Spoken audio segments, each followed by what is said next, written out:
Hello everyone, and welcome back to Six Path Weeb.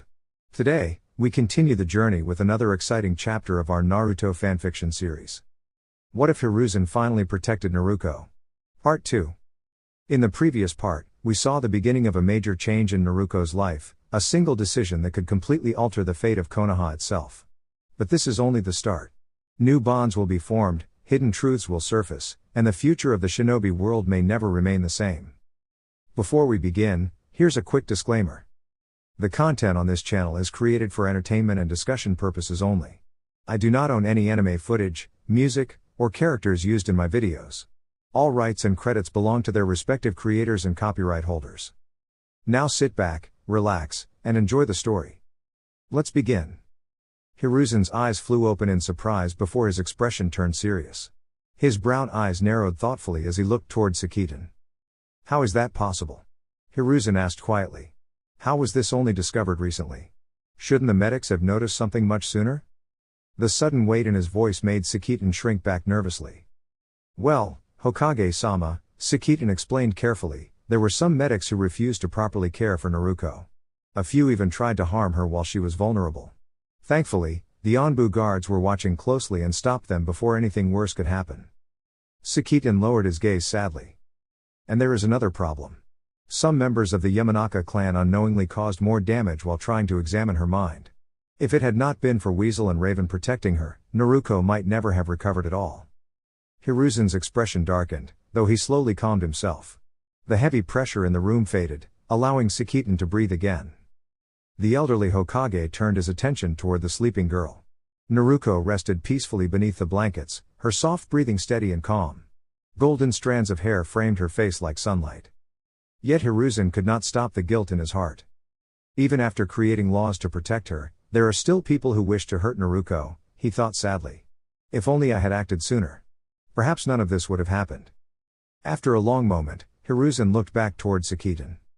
How did you discover Naruko was trapped in a coma? He asked. Sakitten coughed lightly into his hand before answering. It was thanks to Inoiki. At first, I believed he had come because he was angry with Naruko. But after we spoke, he was horrified to learn what had happened to her. He used one of the Yamanaka mind techniques and realized she had fallen into a deep mental sleep. Hiruzen nodded slowly.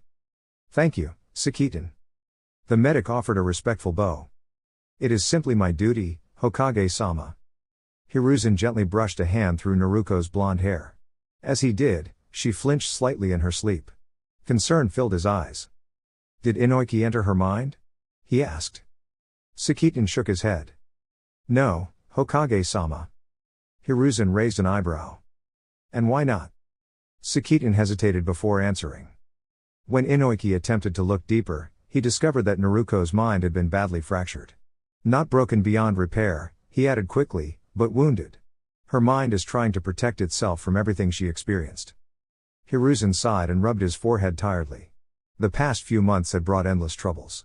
Many villagers still refused to follow the new laws protecting Naruko, and even some of his advisors questioned his decisions. The old Hokage closed his eyes as memories surfaced in his mind. Flashback, 2 months earlier. Hiruzen quietly packed tobacco into his favorite pipe before using a tiny spark of fire released to light it. Usually, smoking helped him relax after a long day, but recently it had become one of the few things easing his worries. The village remained divided. Some citizens were blinded by fear and anger, while others believed Naruko deserved kindness and respect. Hiruzen wished he could reveal the full truth to everyone, but he feared it would only create greater conflict inside the village. If only Minato were still here, Hiruzen thought sadly. He would never have allowed his daughter to suffer like this. The Hokage exhaled a slow stream of smoke before sensing 3 familiar chakra signatures approaching his office. Another difficult conversation, he muttered quietly. A moment later, the doors opened. Koharu entered first, dressed in her usual formal robes. Homura followed beside her, his expression stern behind his glasses. Danzo walked behind them with his cane tapping softly against the floor. Hiruzen narrowed his eyes slightly. What do you 3 need? He asked. Koharu folded her hands calmly. We came to ask about Naruko Uzumaki. Before she could continue, Danzo stepped forward. What are your plans regarding the Jinchuriki, Hiruzen? That is Hokage-sama to you, Danzo, Hiruzen replied firmly. Danzo gave a small nod. Then tell us, Hokage-sama. What future do you intend for the girl? Hiruzen studied him carefully. He knew Danzo's way of thinking all too well. I intend to protect Naruko Uzumaki, Hiruzen answered without hesitation. Danzo remained expressionless. She is unstable, he said coldly. A shinobi must become strong for the village. If she cannot. Before he could finish, the air inside the office suddenly became heavy. The wooden floor creaked softly. Hiruzen's eyes sharpened with quiet fury. Naruko is not a weapon, he said firmly. She is a child of this village, and I will protect her. The room fell silent. Koharu and Homura exchanged uneasy glances while Danzo simply stared back. Hiruzen's voice became even firmer. Do I make myself clear? Yes, Hokage-sama, they answered at last. Satisfied, Hiruzen waved them toward the door. You may leave now. The three advisors quietly departed, leaving Hiruzen alone once more. He leaned back in his chair and sighed deeply. Those three truly know how to cause trouble, he muttered. For a short while, paperwork distracted him from his worries. Then another knock came at the door. Come in, Hiruzen called tiredly. The door opened, revealing Might Guy, Kurenai, and Sherwoda. Hiruzen blinked in surprise. What can I do for you three? Guy stepped forward and bowed respectfully. Hokage-sama, I have a request. Hiruzen nodded. What kind of request? I wish to travel for 4 years of special training at Lake Ayankaradashuru, Guy explained earnestly. Before Hiruzen could respond, Kurenai stepped forward as well. I also have a request, Hokage-sama. Hiruzen looked at her curiously. What is it? Kurenai took a steady breath. I wish to join the Anbu. The request left Hiruzen genuinely surprised. Hiruzen listened carefully as the three shinobi stood before his desk. The evening sunlight poured through the windows of the Hokage office, painting warm golden shapes across the floor. Sherwoda stepped forward first. His purple headband cloth swayed gently as he bowed respectfully. I also have a request, said Sherwoda in a calm, serious tone. Hiruzen nodded. Go ahead. I wish to join the Anbu squad. The third Hokage blinked in surprise.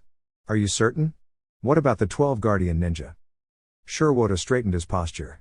Serving the fire daimyo was an honor, Hokage-sama. But I believe my place is here in the village, helping protect everyone from dangers both outside and within. Hiruzen studied him for a moment before giving a thoughtful nod.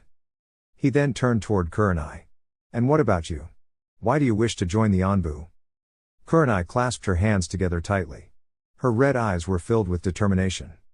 I want to protect innocent people, she answered honestly. I used to think everyone in the village was always safe, but after seeing how lonely Naruko has been, I realized many children silently carry sadness in their hearts. I want to help make sure no child ever feels forgotten again. Her voice was steady, but full of emotion. Hiruzen's expression softened. Finally, he looked toward Might Guy, who stood proudly with his usual bright smile. And you, Guy? Why do you wish to leave on a 4-year training journey at Lake Ayankaradashuru? Guy placed a fist against his chest dramatically. Because the flames of youth must always grow stronger. I wish to improve my taijutsu and discover new heights of strength and spirit. Even Hiruzen could not help smiling faintly at Guy's enthusiasm. The Hokage folded his hands together. You all understand that these paths will not be easy? Kurenai nodded immediately. Yes, Hokage-sama. I know the Anbu face difficult missions, but I still feel this is where I'm meant to be. Sherwoda bowed once more. I understand as well. Konoha has lost many skilled shinobi over the years. I want to help the village grow strong again. Hiruzen looked at each of them carefully before finally speaking. Very well. I will allow each of your requests. I wish all of you good fortune. For a moment, the room felt lighter, filled with hope for the future. As Guy and Sherwoda departed, Kurenai remained behind. Hiruzen noticed immediately. Is there something else on your mind? Kurenai hesitated before quietly answering. Yes. I wanted to ask about Naruko. At the mention of the young girl's name, Hiruzen's gentle expression became tinged with sadness. Kurenai looked out the window toward the Hokage monument. When I heard Naruko had fallen ill, she admitted softly, I couldn't stop worrying about her. I kept imagining her lying alone in the hospital. Hiruzen gave a slow nod. You care about her deeply. Kurenai looked surprised. How did you know? Because, Hiruzen replied kindly, I feel the same way. He looked toward the distant village below. Naruko may act cheerful and energetic, but she has carried loneliness for much of her life. Even so, she continues smiling. That takes tremendous strength. Kurenai's eyes widened slightly. You think of her like family, don't you? Hiruzen smiled warmly. Yes. Like a granddaughter. The answer filled Kurenai with relief she had not realized she needed. Would it be all right if I visited her? Of course, Hiruzen answered. With a swift movement, the Hokage transported them both to the hospital. The room was quiet and peaceful. Sunlight streamed softly through the curtains while flowers rested beside the bed. Naruko slept peacefully beneath warm blankets. Her bright golden hair spread gently across the pillow, and her breathing was calm and steady. Kurenai stepped closer, her expression softening immediately. She looks so small, she whispered. Hiruzen nodded sadly. She has been through many difficult days. But she is strong. Kurenai carefully sat beside the bed. I think she deserves more kindness from the village, she said quietly. She deserves friends. And people who believe in her. Hiruzen smiled. That is exactly why Konoha still has hope. Flashback over. 3 months had passed since then. During that time, Naruko had received many visitors. Guy often arrived loudly proclaiming the power of youth. Sherwoda brought quiet encouragement and stories from his missions. Kurenai frequently sat beside Naruko reading books aloud, hoping the stories would bring peaceful dreams. Hiruzen stood near Naruko's bedside once more. Sakitan, he said gently, please notify me if there are any changes at all. Even the smallest sign. The medic ninja nodded respectfully. Of course, Hokage-sama. With that, Hiruzen disappeared in a swirl of leaves, likely returning to his mountain of paperwork. Elsewhere, at the Uchiha training grounds, Itachi and Shisui practiced together beneath the trees. Their wooden practice blades clashed rapidly as leaves swirled around them in the afternoon breeze. Shisui leapt backward with a grin. You've improved again, Itachi. Itachi lowered his blade calmly. You're still faster. Shisui laughed brightly before his expression became thoughtful. Do you still think joining the Anbu was the wrong choice? Itachi shook his head slowly. No. After seeing Naruko in the hospital, I realized how important it is to protect the people precious to us. Shisui nodded in agreement. At least she's recovering now, he said warmly. That's what matters most. Itachi looked toward the sky above the trees. I wonder what she dreams about while she sleeps. Shisui smiled gently. Hopefully something happy. The breeze rustled through the training grounds quietly. Maybe, Shisui continued, she dreams about the future. About becoming strong. Making friends. And one day earning the village's respect. A faint smile appeared on Itachi's face. Yes, he said softly. That sounds like Naruko.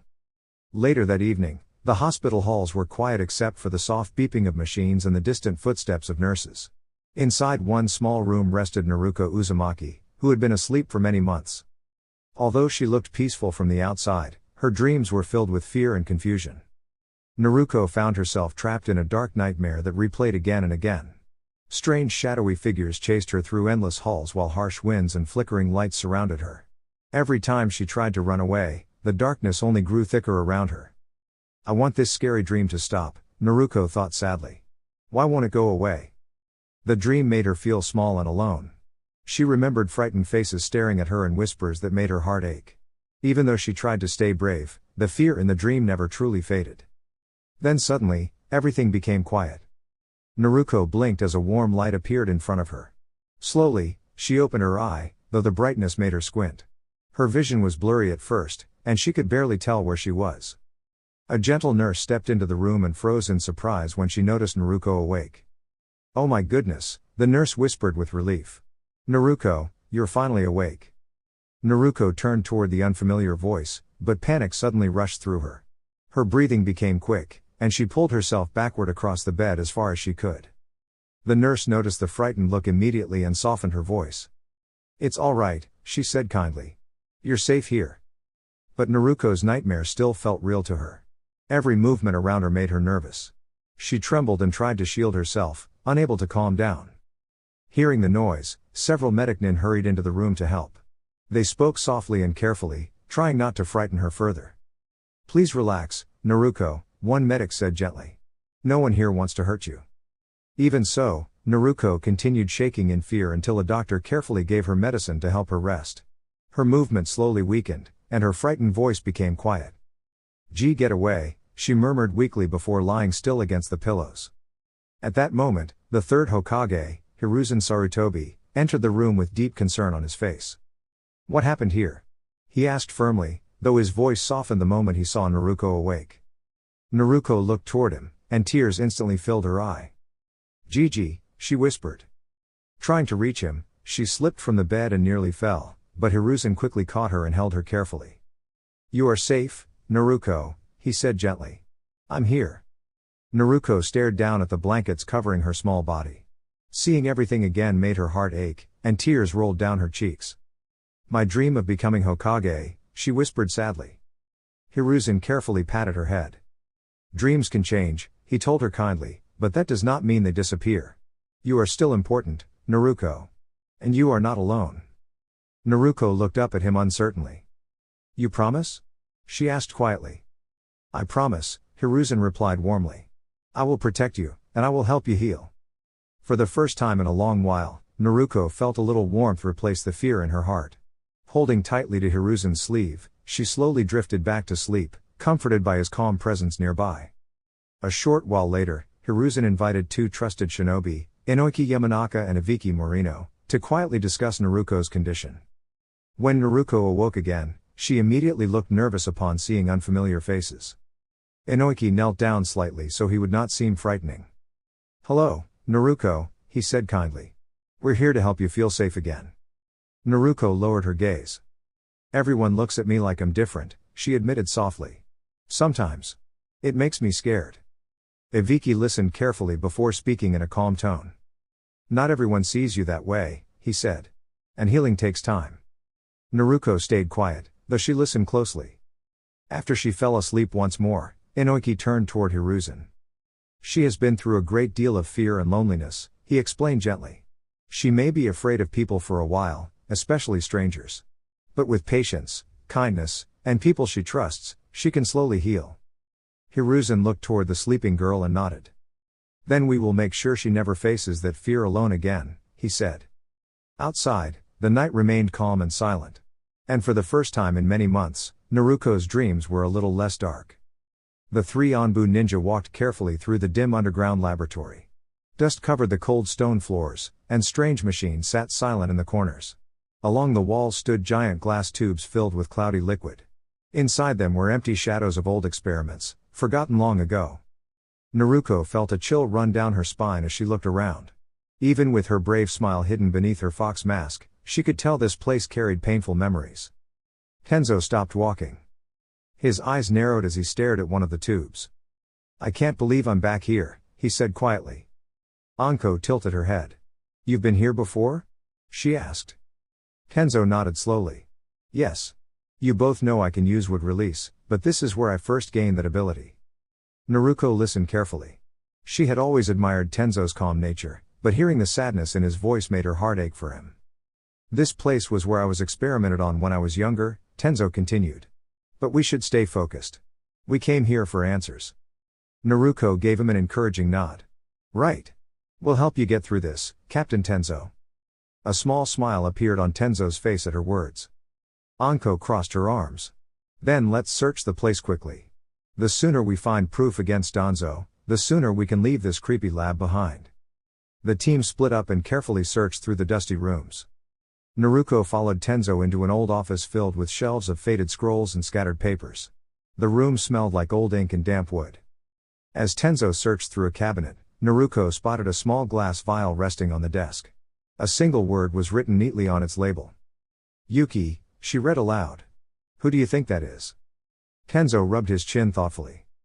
The Yuki clan, he explained. They were known for using ice release techniques. If these records are connected to them, this could be important. He carefully sealed the vial and nearby documents into a storage scroll. While searching another shelf, Naruko suddenly froze. Captain Tenzo, she said softly, holding up a document. I think you should see this. Tenzo stepped beside her and looked down at the paper. His eyes widened with shock. This seal, he whispered. It's Danzo's personal signature. Naruko's blue eyes sharpened with determination. The mission had just become far more important than any of them expected. Dear YouTube family, this is all for now. Please like, share, and subscribe to my channel. Thank you for your support and for being part of this journey. Until next time, stay connected. Regards. 6 Path Weeb.